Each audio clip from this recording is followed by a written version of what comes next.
Uwais Al-Qarni tidak dikenal di bumi, tapi terkenal di langit. Uwais Al-Qarni lahir 594 Masehi, adalah seorang tabi'in yang hidup pada zaman Nabi Muhammad SAW, tapi tidak sempat bertemu dengan Nabi. Berasal dari penduduk Qarn, Barek, Asir, dekat perbatasan Yaman.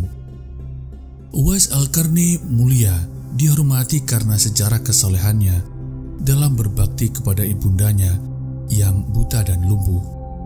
Ia mendapat gelar Khairut Tabi'in atau tabi'in terbaik dalam rangkaian riwayat hadis yang dicatat oleh Sahih Muslim. Inna khairat tabi'ina rajulun yuqalu lahu Uwais wa lahu walidatun. Sebaik-baik tabi'in adalah seorang yang disebut dengan Uwais, dan ia memiliki seorang ibu. Kerendahan hatinya karena tidak mencari ketenaran, serta kesolehannya dalam sejarah mendorong penyair Arab menganugerahkannya dengan penyebutan majhul fil ardi ma'rufin fis sama.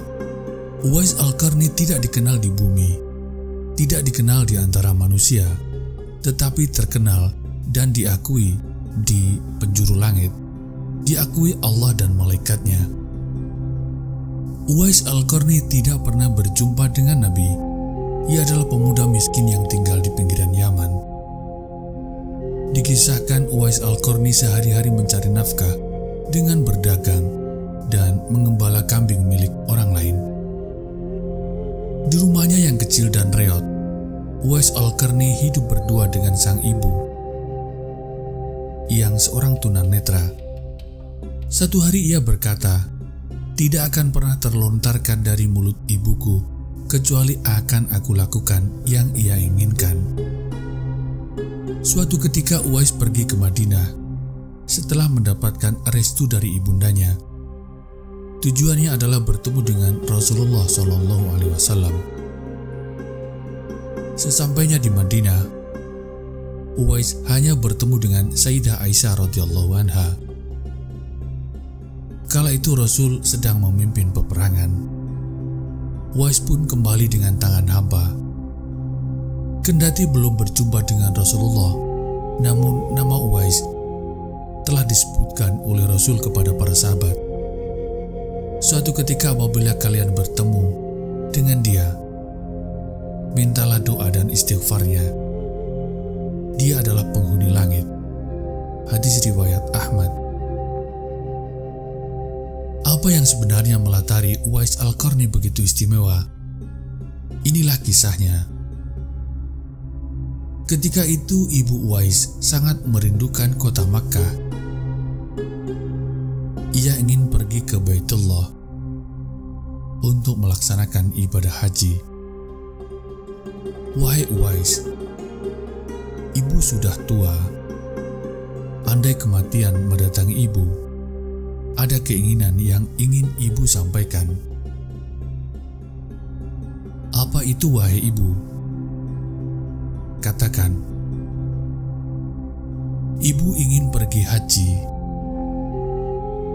Mendengar itu Uwais termenung,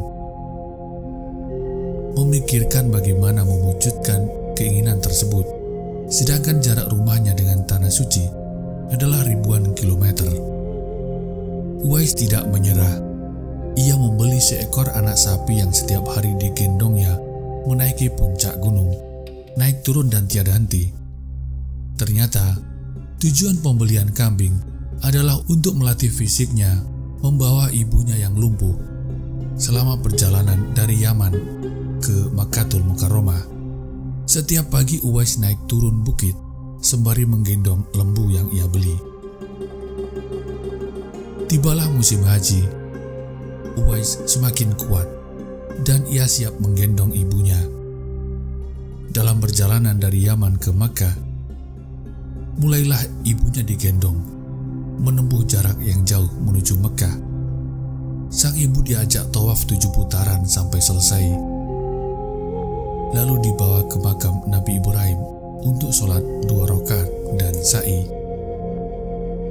Setiap tawaf mengelilingi Ka'bah hanya satu doa yang dipanjatkan Uwais, yakni meminta kepada Allah Subhanahu wa Ta'ala agar ibunya masuk ke dalam surganya.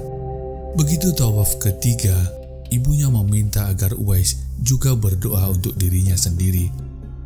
Uwais menjawab, ketika ibu sudah masuk surga, maka dirinya pasti akan mengikutinya dari belakang.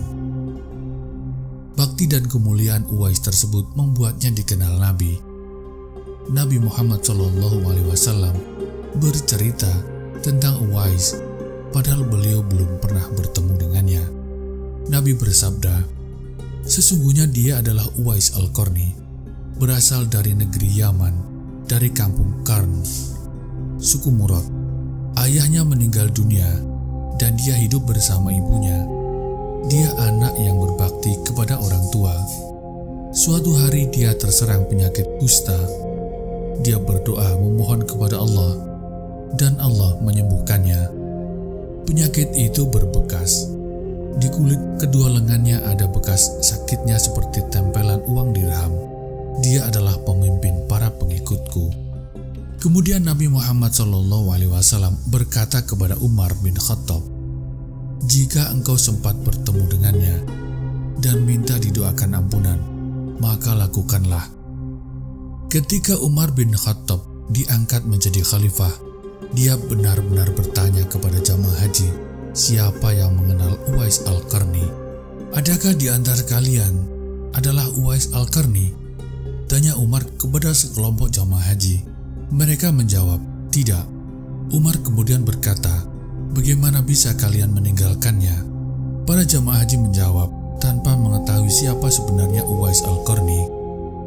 Perwakilan jamaah itu menjawab lagi, kami meninggalkannya karena ia tidak punya harta, pakaiannya juga usang.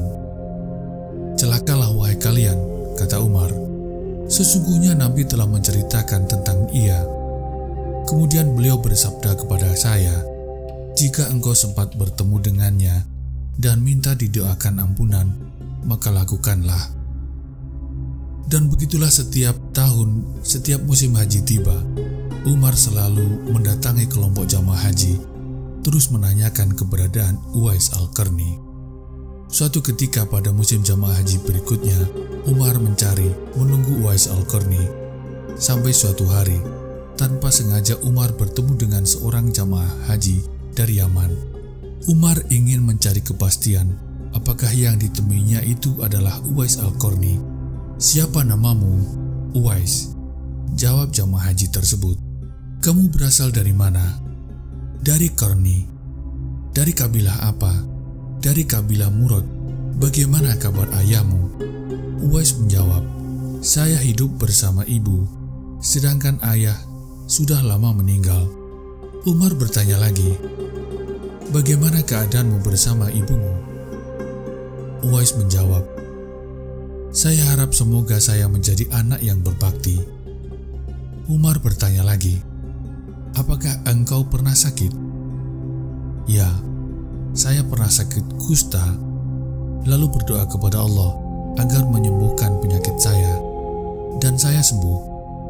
Umar kembali ingin memastikan dan bertanya lagi, apakah ada suatu bekas sakitmu dulu?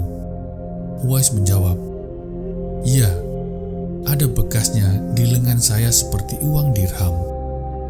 Uwais kemudian menunjukkan lengannya. Ketika Umar menyaksikan tanda itu, ia langsung memeluk dan berkata, engkaulah orang yang diceritakan Nabi SAW dan kucari-cari selama ini. Berdoalah dan mintakanlah saya ampunan kepada Allah Subhanahu wa Ta'ala. Uwais menjawab, wahai Amirul Mukminin, apakah saya harus memohon supaya engkau diampuni? Benar. Begitu seterusnya, Umar terus meminta dan akhirnya didoakan. Kemudian Umar menanyakan tujuan Uwais setelah melaksanakan ibadah haji. Uwais menjawab, saya akan pergi ke Murad, menemui penduduk Yaman, lalu ke Irak. Umar berkata, bagaimana kalau saya tuliskan sepucuk surat tentang dirimu untuk gubernur Irak? Uwais menjawab, demi Allah, saya bersumpah, jangan sampai engkau melakukan itu, wahai Amirul Mukminin. Biarkan saya berjalan di tengah-tengah orang seperti orang asing, sebagaimana orang lain. Begitulah Uwais dikenal di langit, tidak dikenal di bumi. Ia pun begitu tawadhu.